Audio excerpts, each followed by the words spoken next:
आज हम पढ़ेंगे advantages and disadvantages of gas exchange in air and water के बारे में। और अगर हम वर्ड गैस एक्सचेंज की बात करें कि गैस एक्सचेंज क्या है, तो हम देखते हैं कि ये वो प्रोसेस है जिसके ज़रिए से लिविंग ऑर्गेनिजम्स, मतलब ये कि जो जानदार हैं, वो गैसेस को एक्सचेंज करते हैं अपने इन्वायरमेंट के साथ। और इन्वायरमेंट जो है उसमें मीडियम क्या हो सकता है, मतलब जिसके साथ वो गैस एक्सचेंज करें, एयर।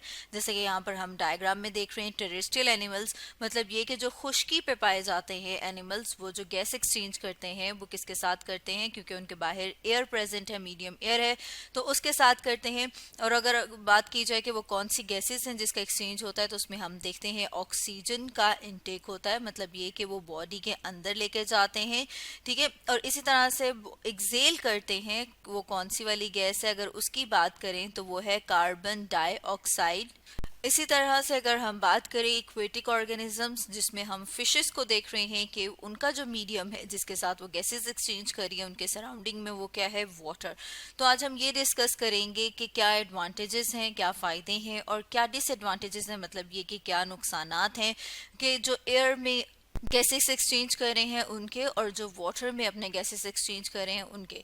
तो इसमें हम देखते हैं कि जो एयर है, मतलब ये कि जो हवा है, वो एक बेटर रिस्पायरेटरी मीडियम है अगर हम उसको कंपेयर करें वाटर के साथ। तो उसमें हम देखते हैं कि ऐसी कौन सी वाली वजह हैं जिनकी वजह पे, जिनकी बेस पे हम कह रहे हैं कि जो एयर है वो ज़्यादा सही है, ज़्यादा बेटर मीडियम है गैस एक्सचेंज करने के लिए। तो उसमें सबसे पहले हम बात कर लेते हैं ऑक्सीजन कंटेंट की। जैसे कि यहाँ पर हम बात करें ऑक्सीजन कंटेंट की कि ऑक्सीजन की कितनी मिकदार जो है वो प्रेजेंट है, तो उसमें हम देखते हैं कि 21% जो है वो एयर में प्रेजेंट होती है। और अगर वाटर के साथ कंपेयर किया जाए तो वाटर में जो है उसकी मिकदार, ऑक्सीजन की मिकदार काफ़ी कम है। इसी तरह से अगर हम देखें तो हम देखते हैं कि अगर 1 लीटर वाटर की बात की जाए तो उसमें less than 10 ml oxygen present होती है। और इसी तरह से अगर हम उसको एयर से कंपेयर करें तो हम देखते हैं कि एयर में 200 ml पर लीटर ऑक्सीजन है। जैसे कि हमने सबसे पहले बात की कि जो अगर एडवांटेज की बात की जाए तो एयर में जो ऑक्सीजन कंटेंट है वो ज़्यादा है। इसी तरह से अगर हम सेकंड बात करें तो हम देखते हैं कि जो ऑक्सीजन है वो 8000 टाइम्स ज़्यादा जल्दी डिफ्यूज होती है एज कंपेयर टू वाटर।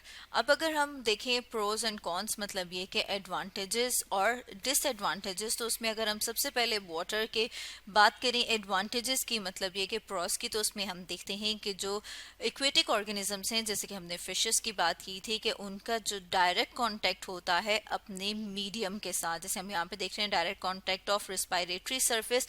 जैसे कि अगर बात की जाए फिशेस की, जैसे कि हम यहाँ पर देख रहे हैं फिशेस, तो फिशेस के रिस्पायरेटरी ऑर्गन की बात करें कि वो क्या है, गिल्स।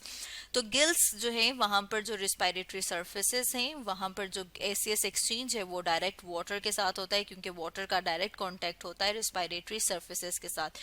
इसी तरह से अगर हम वाटर के कॉन्स की बात करें कि मतलब ये कि डिसएडवांटेजेस क्या हैं, तो जैसे कि हमने ऊपर बात की थी कि इसमें ऑक्सीजन की जो मिकदार है, जो कंसंट्रेशन है, अगर पर लीटर कंपेयर की जाए एयर के साथ तो वो काफ़ी कम है। इसी तरह से जैसे कि अभी हमने बात की थी कि वाटर में ऑक्सीजन जो है वो स्लोली डिफ्यूज़ होती है, बहुत आहिस्ता आहिस्ता डिफ्यूज़ होती है। और जब वाटर में वेंटिलेशन होती है, मतलब ये कि गैसेस एक्सचेंज होता है, जिसे कि ब्रीदिंग भी कहा जाता है, सांस लेने का अमल जिसे कहा जाता है, उसमें ज़्यादा एनर्जी की ज़रूरत होती है। इसके अलावा हम देखते हैं कि यहाँ पे ज़्यादा लार्ज स्ट्रक्चर्स, या फिर हम कह सकते हैं कि ज़्यादा सरफेस एरिया चाहिए होता है गैसेस के एक्सचेंज के लिए। अब अगर हम एयर की बात करें और इसमें अगर हम एडवांटेजेस देखें, मतलब ये कि प्रोज, तो उसमें हम देखते हैं कि सबसे पहला जो एडवांटेज है, वो फ़ायदा जो है वो ये है कि ऑक्सीजन की जो मिकदार है, मतलब ये कि कंसंट्रेशन जो है वो इसमें हाई होती है। इसके अलावा जो एयर है वो लेस डेंस होती है और एयर में ऑक्सीजन ज़्यादा जल्दी, ज़्यादा तेज़ी से डिफ्यूज़ होती है। अब अगर हम इसके डिसएडवांटेजेस की बात करें, जैसे कॉन्स की बात करें, तो उसमें हम देखते हैं क्योंकि जो लिविंग ऑर्गेनिजम्स, जो जानदार खुश्की पे पाए जाते हैं, उनकी रेस्पायरेटरी सर्फेसिस की बात करें, तो जो सबसे पहला डिसएडवांटेज है उनको ड्राई होने का, डेसिकेट होने का, मतलब ये कि वो खुश्क हो जाएंगे।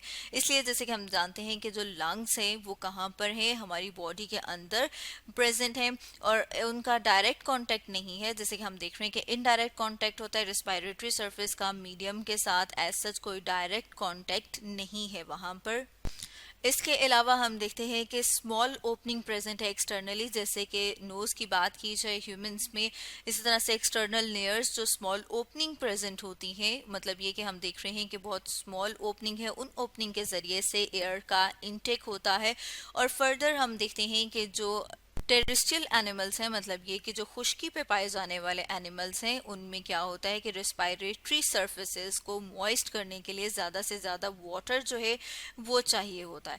तो स्टूडेंट्स, आज हमने क्या डिस्कस किया? आज हमने डिस्कस किया advantages and disadvantages of gas exchange in air and water के बारे में।